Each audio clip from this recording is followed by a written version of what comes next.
Welcome to Independent Voice, where we're transforming journalism with real talk. Here's our weekly news roundup. The Washington Post reports that previously authorized international federal funding grants have been paused. In the past, these donations have been reciprocal, though not always for money. Any shutdown of the government in an attempt to find traces of deep state is a fool's errand. There's no deep state. This is imaginary when you align yourself with ignorant racists like the MAGA movement. No one is going to want to work with you if you're not smart. However, when you align yourself with innovative technologists who are known for their brilliance and may only be slightly misogynist, people will be more likely to work with you. The first term of the current president was more about bringing all of the old-fashioned archaic thinking out into the open so it could be eradicated forever. In this second presidential term, we may actually see some progress beyond deep state conspiracy theories. It's Groundhog's Day, and in Pennsylvania, Punxsutawney Phil saw his shadow and returned to hibernate for another 6 weeks. Winter has already been brutal in the northern part of our world this year. The birds are still migrating south, so I believe the groundhog's instincts are right, and I'll be going south too. FAA cutbacks caused the first airplane crash in 14 years.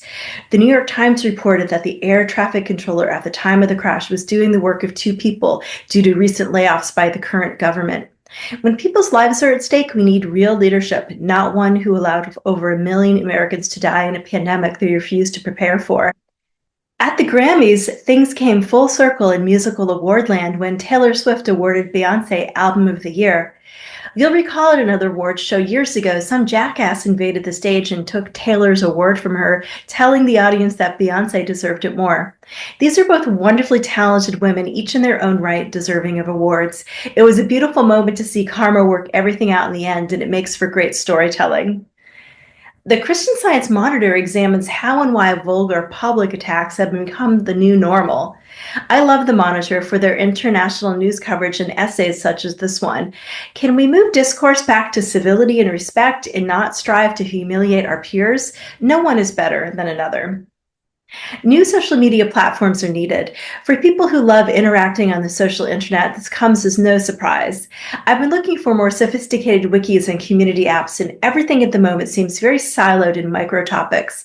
Even if apps are on the same protocol, the theme of having a splintered social media personality and presence is playing out still.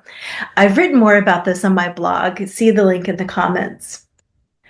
An interesting point on Fox News is their coverage of the fast fashion companies Temu and Shein, and how consumers who order merchandise online will face higher prices because of the new tariffs proposed on merchandise from China that totals less than $800.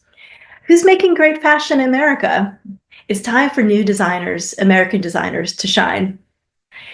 The Lexus Pipe Pro Surf Competition is taking place this week on the North Shore of Oahu. World Surf League lists the leaderboard that shows who is competing in the finals, which take place this week, weather dependent. I don't know about you, but I find these athletes very inspiring, especially at Pipeline. Getting barreled is a dream, and the vision from inside life-changing. Shout out to all the amazing reporting from these vetted, verified, and fact-checked sources of news reporting.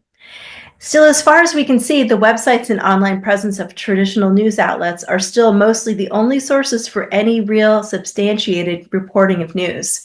We're here for giving an independent voice to all through uncensored, decentralized media, however, so be sure to send any new news orgs our way. Thank you for watching. Ciao.